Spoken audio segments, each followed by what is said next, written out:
BFM Business présente Tech Co, le grand live du numérique avec Frédéric Simotel. Allez, on poursuit Tech Co avec Samir Amelal. Bonsoir. Bonsoir. Samir, merci d'être avec nous. Vous êtes Chief Digital Officer de La Redoute. Alors, on va parler évidemment de transformation de La Redoute. Et puis, on va parler de votre deuxième casquette parce que il y a 2 ans, un peu plus... 1 an et demi. 1 an et demi, Cédrico avait confié à plusieurs CDO. Il y a vous, il y a Juliette Demopou de chez Total, il y a Nicolas Guérin de Natixis. Tout à fait. Voilà, pour travailler autour d'une mission de transformation numérique des grandes entreprises. On en reparlera aussi. Et puis, le fait que vous soyez à La Redoute, on va féliciter Nathalie Ballin. On va en profiter de cette antenne qui vient de recevoir, donc co-dirigeante de La Redoute, qui vient de recevoir la Légion d'honneur, pour tout ce qu'elle a fait autour de La Redoute. Donc voilà, on la félicite à distance et bravo à elle. Alors racontez-nous, Samir, quand on est Chief Digital Officer de La Redoute, il y a tellement de choses qui ont été faites. Qu'est-ce qui reste encore à faire à La Redoute en numérique? Alors c'est jamais fini. Oui, ça j'en doute pas. Clairement, c'est vrai qu'on a constaté depuis plusieurs années l'arrivée de nouveaux acteurs qui, comme Netflix, comme Uber, etc., qui ont imposé finalement une nouvelle concurrence d'expérience. Et c'est vrai qu'aujourd'hui, on est en transformation perpétuelle puisqu'en fait, on est obligé sans cesse d'améliorer cette expérience utilisateur en utilisant les outils digitaux, notamment la data. Mais c'est vrai que c'est quelque chose de perpétuel et cette transformation, c'est plus un état d'esprit que quelque chose de fini dans le temps. Et puis c'est vrai qu'auparavant, on regardait un peu son concurrent direct. Alors bon, La Redoute, ça a longtemps été les 3 Suisses, mais ça fait longtemps que tout ça a changé. Là, maintenant, c'est des Amazon. Et puis vous le dites aussi, on va regarder ce que fait un Netflix, ce que fait un Uber, comment ils approchent leurs clients. Enfin, c'est tout ça et ça vous force à réfléchir. Tout à fait. Et c'est vrai que, encore une fois, aujourd'hui, par exemple, quand on prend un Uber, on sait exactement où se trouve le véhicule, on peut le suivre en temps réel. Donc on s'attend à pouvoir suivre son colis en temps réel de la même façon. Sur Netflix, on a des comptes de famille en fait, et là c'est pareil. À La Redoute, on s'adresse aux familles, donc on peut s'attendre à avoir des comptes pour toute la famille avec des avatars, etc. Et donc c'est vrai que ça nous inspire beaucoup. Et puis effectivement, on est obligé de se préparer à suivre ces évolutions. On a de nouvelles interfaces avec nos clients, comme la voix en fait, et donc on a des interfaces machines qui évoluent et qui nous permettent de traiter, de scaler, si je puis dire, et de traiter de nombreux clients en même temps grâce à ces nouvelles technologies. Alors vous êtes un expert justement de tout ce qui est intelligence artificielle, de la data. Qu'est-ce que ça change aussi au niveau, on dit souvent, voilà, la transformation numérique, c'est évidemment des technos, c'est plus de data, on analyse tout ça, personnalisation client, voilà, il y a tout un ensemble de choses. On essaie d'améliorer la logistique, vous venez de le dire en quelques mots. Mais derrière, il y a toutes les équipes qu'il faut entraîner. Et là, j'imagine qu'il y a aussi beaucoup de... là, ça bouge beaucoup aussi parce que c'est des nouveaux profils, à la fois tech, un peu moins tech. Enfin, voilà, faut... Tout à fait. Emmener tout ça avec soi. C'est tout à fait vrai. Et d'ailleurs, on parle beaucoup de la disparition de certains métiers. Moi, ce que j'observe surtout, c'est la transformation en profondeur de tous les métiers. C'est-à-dire qu'au même titre que la micro-informatique a transformé en profondeur tous les métiers, on ne peut pas faire l'économie de savoir se servir d'un traitement de texte. On est en train de voir les algorithmes, la data changer.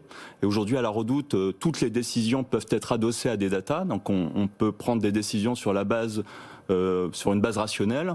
Et puis, on voit de plus en plus, quand vous avez 600 000 références, quand vous avez 11 millions de visiteurs uniques comme à La Redoute tous les mois, on peut pas se permettre de mettre un collaborateur derrière chaque client ou chaque fiche produit pour les corriger. Et donc, on a des agents intelligents, des algorithmes qui vont s'occuper, prendre en charge tout ça. Et ça, il faut le manager. Donc on doit apprendre à manager finalement des algorithmes et ça c'est quelque chose qui change profondément. Et puis apprendre à faire travailler vos équipes. Alors là aussi, est-ce qu'il y a quelque chose qui change aussi? On voit avec le numérique parce qu'on doit bouger vite. Alors je vais pas reprendre ce que dit tout ce temps Jeff Bezos à Amazon où il dit tout pizza team. Est-ce que ça aussi vous l'avez vu évoluer tout au fil de votre carrière où avant voilà on pouvait diriger un service de 50, 60, 100 personnes. Aujourd'hui c'est un peu fini. Et puis en plus avec le Covid, le télétravail, on se rend compte c'est des petites unités pour bouger vite, être agile. Tout à fait. C'est vrai qu'on a vu évoluer la façon dont on travaille, même dans des entreprises assez grandes. Avant La Redoute, j'étais dans des entreprises plus importantes en taille et on l'a constaté. Et donc, on constate une horizontalisation finalement de la façon de travailler. On a des équipes, alors on parle d'adocratie, donc il y a des équipes ad hoc en fait qui travaillent sur des features, sur des fonctionnalités. Et donc, on va reconstituer en permanence des équipes qui vont se former pour développer des fonctionnalités. Et ça, c'est une nouvelle façon de travailler. Donc, on reporte à un manager direct, mais on reporte aussi au product owner, à la personne qui est en charge de développer ces fonctionnalités. Donc ça veut dire vraiment cette nouvelle forme de management. Est-ce que ça veut dire, on parlait de data à l'instant, d'intelligence artificielle, ça veut dire qu'il y a une forme d'éthique aussi, enfin on le sent de plus en plus, et vos clients doivent le sentir, donc du coup les collaborateurs aussi. On est tous beaucoup plus attentifs à ce que l'on peut faire de nos données. Tout à fait. Alors, c'est vrai qu'on a de gros enjeux autour de l'éthique. Alors, il y a déjà l'éthique de l'entreprise qui doit être reflétée dans les algorithmes et dans la façon dont on va interagir et dont on va programmer tous ces dispositifs. Et il y a aussi des enjeux légaux. Alors, il y a eu le RGPD et il y a aujourd'hui un projet, en fait, l'IA Act, qui est piloté au niveau de l'Europe et qui a pour vocation, justement, de traiter un certain nombre de points et notamment les sujets éthiques. Oui, parce qu'il ne faut pas perdre cette confiance dans le numérique qui pourrait être, on le voit dans d'autres domaines de la science, la santé, dès qu'il y a une confiance qui s'érode, on tombe vite dans des extrêmes. Alors, je le disais, Samira Mellal, vous travaillez aussi en collaboration avec Bercy Cédrico, Juliette Demaupoux, Nicolas Guérin, sur cette mission de la transformation numérique des grandes entreprises. Alors, ça consiste en quoi ? Alors, c'est vrai qu'on a constaté depuis plusieurs années déjà un certain nombre d'irritants, de difficultés autour de ces transformations. Alors on voit qu'il y a eu beaucoup d'efforts et c'était indispensable autour des startups, de la French Tech, etc. Mais on est forcé de constater que l'économie française est aussi fortement tractée par les grands groupes, qui eux aussi sont en perpétuelle transformation, comme on l'a dit tout à l'heure.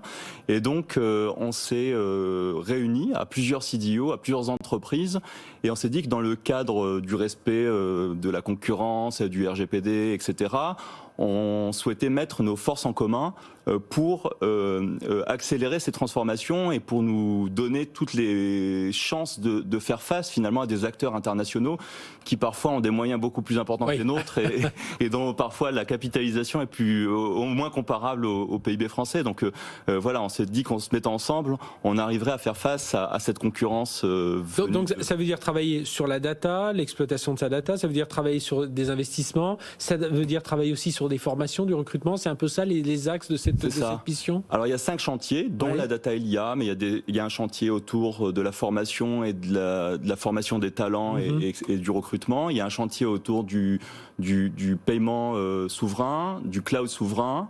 Il y a un chantier autour de la relation start-up grand groupe. Et donc effectivement, on a identifié ce chantier comme étant déterminant dans la transformation des grands groupes. Et on essaie de mettre en place des dispositifs qui, ensemble, nous permettraient en fait d'accélérer et de rendre cette transformation, encore une fois, pérenne et continuelle aussi. Et vous êtes donné une échéance un peu pour sortir quelques recommandations à partir et qui devraient arriver quand ?